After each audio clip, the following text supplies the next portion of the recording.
All right. Hey, welcome to another solo episode on the Food Freedom and Fertility podcast. I am excited to dive into this topic because I think every person who is thinking about starting HA recovery, maybe you're already 3 to 6 months into your recovery journey, everyone has this question.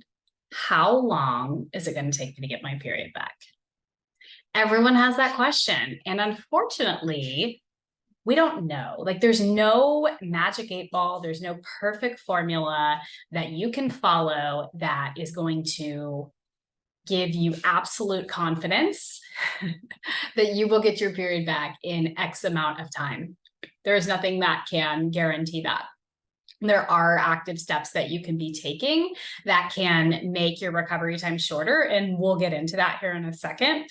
But kind of the biggest question that I want to answer and talk through so much nuance around is, what is a realistic time to recovery? Thinking about somebody's history with everything. So that's kind of where we're going to go today in terms of what's realistic. Should we be shooting for the moon? Should we be getting more support? And then, a time to have an honest conversation with yourself about, is this really working for me, and what else needs to change? So we'll kind of start with what's realistic, talk through some of the ins and outs of what might lead to a shorter recovery time versus a longer recovery time, and then talk about if and when you get stuck, like what to do next. And I want to probably start with kind of giving a disclaimer that most of the people that I'm interviewing on this podcast, pretty much all the clients that go through my group program, they are not actively battling an eating disorder. That might be part of their past, might be part of their story, and it can absolutely still be showing up and creating some challenges during recovery. But when I talk about someone coming into my group program and getting their period back in 4 weeks, 6 weeks, 8 weeks, 8 weeks is average for clients following my method. Again, that is not a guarantee that every person will get their period back in 8 weeks. And I think that that's a super important distinction to throw out here just from the get-go in the beginning, that someone who is mentally, for the most part, and especially physically recovered from an eating disorder will have a shorter recovering time than somebody who is very underweight, very malnourished, and still engaging in eating disorder behaviors. So that's so important to lead with when we think about what's a realistic recovery time. If you're in eating disorder recovery, it's going to be a lot longer, and there's a lot of nuance here. So let's talk a little bit about it. If you're in eating disorder recovery, it's possible that you aren't even listening to this podcast, because there are some individuals whose bodies, for whatever reason, this is just their genetics, some people's bodies are very resistant towards period loss, meaning they could be struggling with an eating disorder, they could be very malnourished, and they never lose their period. So we do have some research that shows that there are 2 genes in particular that kind of predispose a lot of us to period loss. And I think that this makes sense, right? When we really think about, that fit girl at the gym who gets her period and doesn't struggle with infertility. And like, here you are struggling with these things, right? You can have person A and person B following the exact same diet and the exact same exercise routine, and person A is going to lose her period and person B isn't, right? And so it's the same with eating disorders. So it's possible that somebody never loses their period in eating disorder recovery, or while having an eating disorder. Therefore, there's no actual HA recovery that has to occur. There's also going to be individuals that in their eating disorder recovery, their periods are just going to come back on their own through renourishing, through some, forced break from exercise. They're going to see their periods come back during eating disorder recovery. I don't have any statistics or percentages, but that does happen for some people. Now, for the people that I work with, this doesn't happen. They go through eating disorder recovery, they weight restore, they get to a way better place with the relationship with food, but there's still some things that are kind of going on, and that prevents them from cycling. That's part of my story. I know that's part of a lot of you guys' stories that are kind of listening and following along. But if someone were to say, want to recover their period. Like this is like one of their primary goals at this point in time. And they're actively struggling with a diagnosed eating disorder. I would not expect that person to get their period back in 8 weeks. And I tell people that all the time. You know, if I have clients that come to me that are actively struggling with eating disorders, I screen for people in my program very closely just because I know what the program provides, the level of support that it offers. And there are going to be some people that aren't a good fit because they do need more support with their eating disorder. So if somebody is starting their HA recovery journey while also working through an eating disorder, a more realistic recovery time might be a year. It might be longer, it might be shorter, but I wouldn't have this expectation if you have a lot going on with still recovering from your eating disorder that you should be able to get your period back in a couple of weeks, because that's probably not realistic. Now, for those of us who have never struggled with an eating disorder, for those of us who are considering ourselves, 80-ish% recovered from our eating disorder, you are weight restored. And when I say weight restored, y'all, I mean, you are at a BMI of at least 18.5. There are like BMI calculators on the internet. While I'm not like saying go do that all the time, if you're not sure, talk to your physician. They will probably let you know if you're underweight or not. But a lot of people, if they go through eating disorder recovery, they are going to reach what insurance considers weight restored, what maybe some treatment teams consider to be an appropriate weight for their height, but it may not still be the right weight for their individual body. Again, that's part of my personal story. And a lot of the clients that I work with, they are air quotes, if you're not watching the video portion, they are air quotes, healthy weight for their height, but it's not where their bodies want to be to cycle. And so that's a really hard thing to accept in recovery. Most people struggle with that. But weight gain is part of the process. And just know that if you have been working on your own and you've put on weight and you're feeling really frustrated, like, oh my gosh, this isn't working, I'm wasting my time, I'm gaining weight for no reason. No, like that weight gain is beneficial. However you go about it, whether you choose to reverse diet, whether you choose to work on recovery, pull back, and then work on recovery again, all the weight that you're gaining is purposeful and beneficial, and that is part of the process. And so someone who is already weight restored is going to have a quicker recovery time than somebody who is starting period recovery underweight. So that's one thing that kind of goes into the equation. If you have a long history of an eating disorder, so let's say your eating disorder started when you were 13 and you are weight restored, but you might still be like engaging in some very disordered behaviors, and your body has a history of a very severe eating disorder. Let's say that you were hospitalized for a long time, you went through multiple relapses, you spent a significant amount of time very underweight. I have observed in my practice that sometimes those people have longer recovery times. So I factor that into it as well. Maybe we're weight restored today, but maybe for the past 2 to 3 years, we have been underweight and we've stayed that way. And we have had the body has had some severe trauma with an eating disorder. I've seen that play into recovery times somewhat from a physical standpoint, because let's face it, your body's been through a lot if you've been through a severe eating disorder, but probably even more so on the mental side of things. And what I kind of mean for that is it is going to be easier for someone who has never had an eating disorder, or maybe not a very long, very severe eating disorder, right? Because there's all different types and degrees. And a lot of people that deal with period loss are somewhere on this spectrum of disordered eating. They may not be full-blown eating disorder, but if somebody has that history of very severe eating disorder, it's going to be much harder for that person to really eat where they need to be eating for recovery, or to really let go of exercise and make the modifications they need to, scaling down, decreasing intensity, decreasing duration.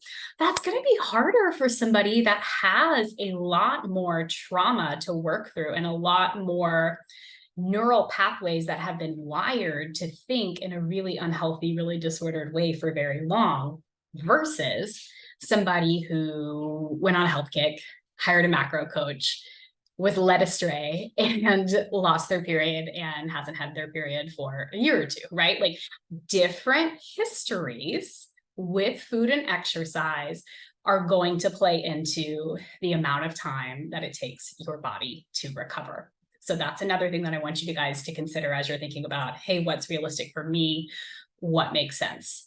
The physical trauma that has been done to your body through an eating disorder does not mean that you will never recover. There is not such thing as a permanent damage to the ovaries that I know of. There is no such thing as a permanent damage between your brain and your reproductive organs ever communicating again. You know, a lot of times people will say, oh, well, they're just not communicating. And sometimes that communication never comes back. Like, no, full stop. No, like your body is fully capable of recovering from this thing and having a natural cycle.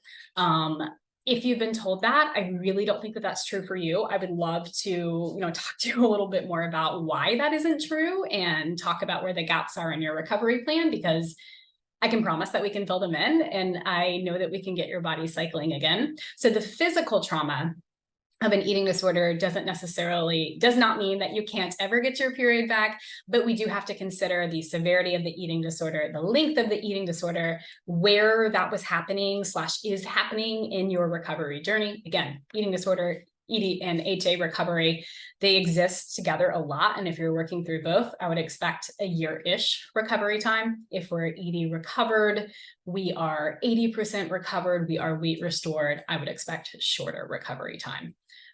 So let's say you kind of fall in that second camp. Hey, Lindsay, I am at the highest weight I've ever been for my height. This is uncomfortable for me.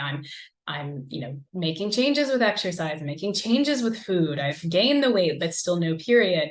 And I'm, and maybe admittingly, you have kind of dabbled, right? It's been a bit of a 2 steps forward, 2 steps back. Maybe there are pieces you're holding on to, right? Like, I'm at this place, but I can't go any further, right? Like, or maybe you've been putting it off, right? Like maybe this podcast is motivating you. Maybe it's giving you a little bit of hope. Maybe your doctor told you you can never recover, and now you're hearing something different for the first time. So let's say that today is day 1 of full-on recovery. You are ready to get support, and you are either going all in, like according to Dr. Sykes' method, and no period, no, now what? Or you're working with a coach, a registered dietitian who specializes in HA recovery like myself. What would be a realistic recovery time for you? I want to say 2 to 3 months is very normal and very average, and some people recover quicker. I have seen clients recover in under a month. I have seen people really commit to recovery.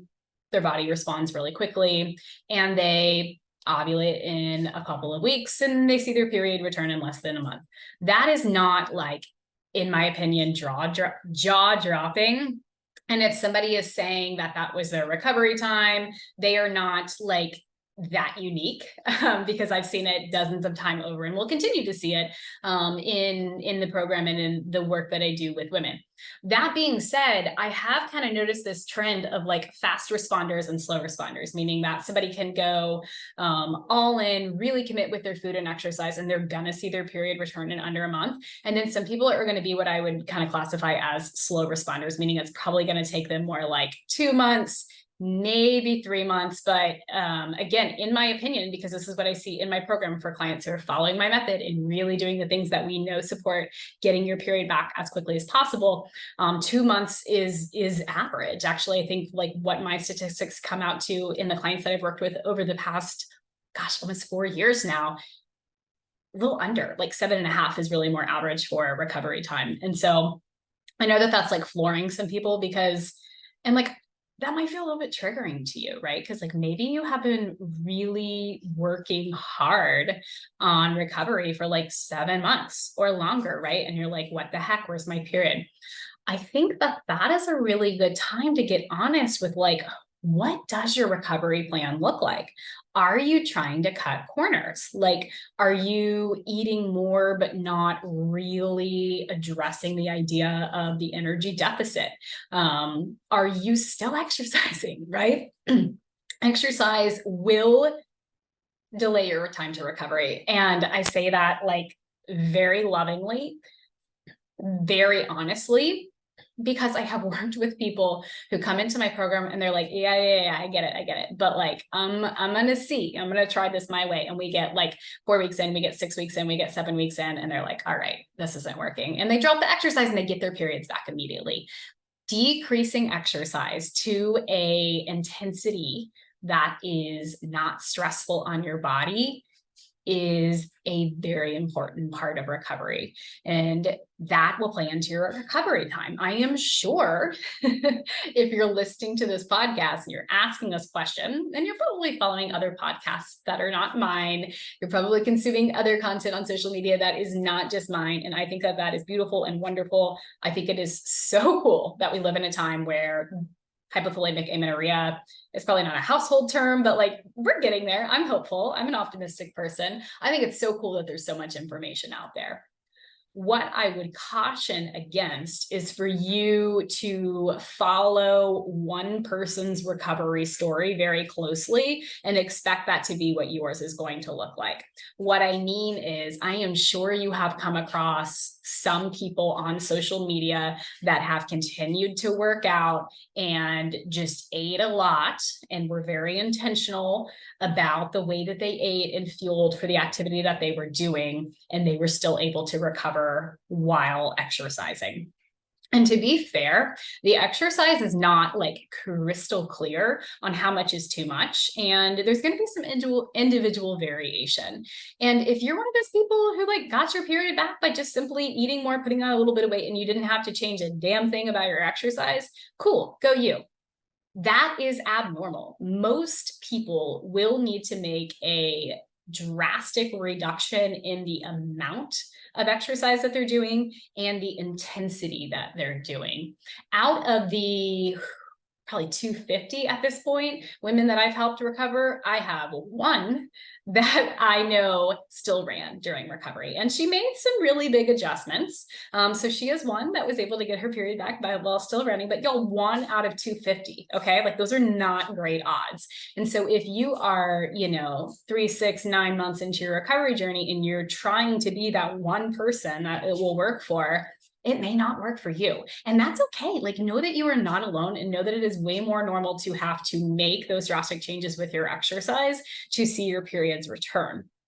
Also, too, people who get their period back while still exercising, it has been my observation that they go on to have more issues with ovulating regularly, getting their period regular, being able to get pregnant, because there's more than just getting a period that goes into getting pregnant. So if you do it right the first time, you won't end up with these potential, issues with fertility, with irregular cycles and things of that nature on the other side, which is why I'm really strongly believe in kind of like the method and the way that I walk through with my clients in recovery, because they are able to go on to have baby number 1, baby 2, baby 3. They are able to get their periods back postpartum and not be, wondering, are they ever going to get a period back? Right. So like, do recovery right, do it once, get the support that you need to recover, and you won't have to do it again. So to kind of recap with some of the things that we've talked about today, we've talked about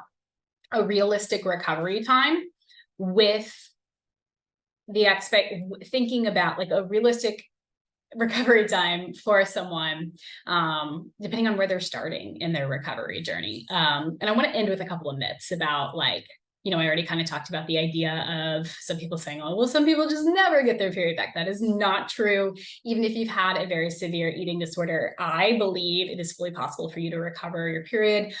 Yes, there could be more mental challenges, and there can be a little bit longer recovery time. Like I said, if you spent a decent amount of your eating disorder very undernourished, very malnourished, even if your weight restored today, it might be 3 months, 6 months to see your period return, but it is 100% possible for you.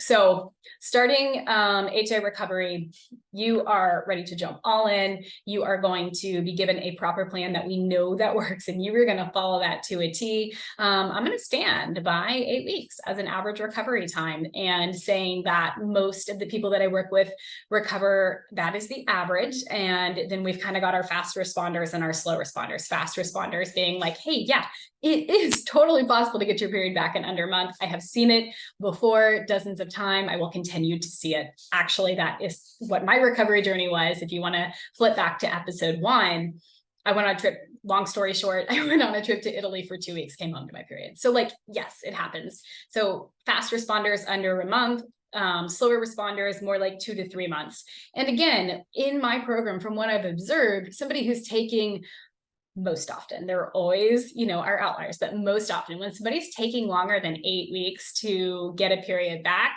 they're not 100% following every single recommendation. And that is okay, right? Like, let's all recognize that this is hard work.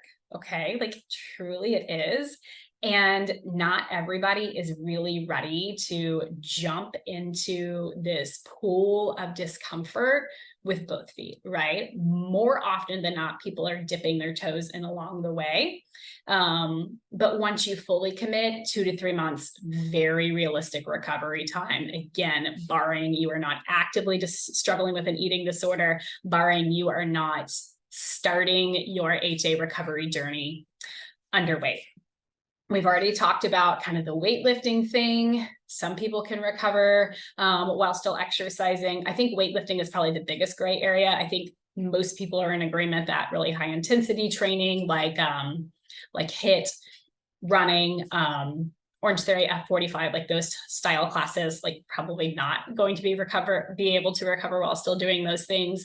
I think weightlifting definitely falls a bit in the gray area. I think in theory, someone could potentially be very intentional about their fueling, create the surplus, make sure that they've got their nutrient timing down, make sure that they've got all the different types of foods, macronutrient balance, all the things. I think in theory that could work. I just haven't really seen it work for a lot of people. And more often than not, I see people, one of two things happening. They do this for a long time, 6 months, 9 months, until they're kind of sick of it. And then they end up having to kind of fully commit to a proper recovery plan, or they struggle with those cycle irregularities thereafter of getting their period back. So yeah, weightlifting is going to really play into it. And then finally, something that I think is really important to recognize if you're listening to this podcast, and we'll kind of end it on this one, is the amount of food that someone needs to recover is different per individual, but it's really common for people to underestimate the amount that they need to recover. Having worked with a lot of clients on, and this is one of the reasons I don't use calories in my program, but having worked with clients in the past on calories and calorie recommendations. And I think even in No Period Now What, there's like a little chart based on your height about like what the recovery minimums are for you. And they're like different for someone who's 5'9" versus someone who's 5'1". I love Dr. Sykes. I think a lot of the things in that book are incredibly helpful. This is one thing that I actually don't think is helpful at all. And I think it leads people astray, because the fact of the matter is someone can be 5'1" and have a faster metabolism than someone is 5'9". Height is one out of many factors that goes into energy requirements just in general. And then I would also argue to say that like recovery requirements are just different, right? They just are, because everyone's bodies are starting at different places when they're beginning their recovery journey. We'll take, Sally, who is fresh out of eating disorder recovery, barely weight restored, and she's 5'1". I think Sally's going to need more calories than our 5'9" athlete who lost her period for 4 months because she was training for an ultra marathon, assuming that she's backing down on her exercise. I think that when we think about how much food somebody's body needs to recover, we need to recognize that there's more nuance than just height. So I don't focus on calorie requirements in recovery, but people do need a lot more than the minimums in recovery. And I'll also just say that, like, you're not going to overdo it. While you can underdo it on the amount that you're eating in recovery and never get your period back, you're not going to eat too much and never get your period back. Like, your period will return if there's the energy surplus, if there's the decrease in stress, if we are filling in all the gaps in the recovery plan and all the puzzle pieces are coming together, you will 100% get your period back. But if you undercut and if you don't eat enough, then no, like, it probably won't come back. And then I think you have to get really honest with yourself about, like, if you're DIYing, if you're trying this on your own, if you're consuming the content and you're putting it into practice, and like, you've got your bestie and your partner, and you've got like your little community, and they're like, yes, girl, let's go eat. Like, hey, no gym, let's figure out what else to do. Like, if you've got your own little community and support system and you are DIYing recovery and you feel very confident in your plan, I would recommend having like a time for reassessment, right? If you were doing it on your own and you hit month 3 and still no period and you have 0 signs of your fertility returning, that could be a good time to reach out and work with an expert. If you're 6 months in and you've been seeing signs of recovery, but still no period, right? Like, you're kind of caught in that really frustrating loop of like, there's cervical mucus, there's not cervical mucus. I think I ovulated. Well, no period. So I must have not ovulated. Obviously that's a great time to reach out as well. Or, like, if you are here to get the period back ASAP and you want to be pregnant yesterday, like, why not start off with a proper plan, right? Like, I have people come into my program, this is day 1 of recovery, and we knock it out and they get their periods back in under 8 weeks. And it's a really beautiful thing. More often than not, people are DIYing, they're trying it on their own, they're making some really great changes. And I also want to say that if you are DIYing and feeling stuck, what you're doing on your own isn't done. It is not purposeful, right? Like, every step that you take, even if it has been a 2 steps forward, 1.5 steps back, like, that still counts. Like, that's still really helpful for recovery. And so whether your, timeline is 3 months, 6 months, a year, if you are working on your own, give your body some time. That is important, right? Your period's not going to come back tomorrow. You're not going to eat all the food, stop exercising, and get your period back in a week. That's probably not going to happen. But give yourself a time frame, and just based off of the content that I'm sharing today, if I could give you a suggestion, I would say, give yourself 3 months. Give yourself 3 months. And if after that 3 months you do not have a period back, I think that you have given it your all, and that might be a really good time to reach out. And I hope that that's helpful. I know there's probably even more scenarios that I left out on this podcast. And there are probably even more things to consider in terms of like your recovery time. But those are kind of the biggest that I see, biggest distinctions I think that are really important to make when you're thinking about a realistic recovery time, and big things that can really kind of come into play when we start thinking about somebody getting their period back again in under a month versus 2 to 3 weeks. We talked about fast responders, slow responders, but even more so than that, it's just having the plan. It's just having the plan, and it's having the right accountability, because I think too, more often than not, we know what to do. We lack the honesty with ourselves about what's missing, and we lack the accountability to keep going when things get hard and uncomfortable. So I hope that this podcast is helpful for you in setting some expectations with your body as you're working towards recovery. And as always, if you need more support or you're looking for more individualized advice, let's get in touch, and I'd love to tell you more about how we can help.